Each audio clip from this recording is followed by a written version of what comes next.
ঈমান এত গুরুত্বপূর্ণ একটা আমল, যদি উপলব্ধি করতে পারেন, আমি আপনাদেরকে বলছি ওয়াল্লাহি থুম্মা ওয়াল্লাহ, এই পৃথিবী এবং এর বিলিয়ন মাল্টিপল পৃথিবীর চাইতে আমাদের কাছে ঈমানের মূল্য বেশি।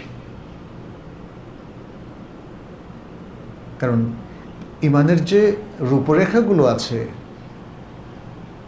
এর সাথে আমাদের সব কিছু কানেক্টেড। ঈমান তো আমি ছোট্ট আকারে বললাম, তাই না? ঈমান তো আবার আল্লাহর প্রতি ঈমান আছে, আবার মালাইকাদের প্রতি ঈমান আছে, আল্লাহর গ্রন্থগুলোর প্রতি ঈমান আছে, নবী রাসূলদের প্রতি ঈমান আছে, এবং শেষ দিবসের প্রতি ঈমান আছে, তাকদীরের প্রতি ঈমান আছে। আসলে এই যে 6টা রুকুন বলা হলো, এই সব কিছু নিয়ে আমাদের জীবন, আমাদের মুসলিম জীবন এই 6টা জিনিসের মধ্যেই আবদ্ধ। আবার এটাকে ছোট্ট মনে করবেন না, আবদ্ধ বলে আমি ছোট্ট বোঝাচ্ছি না।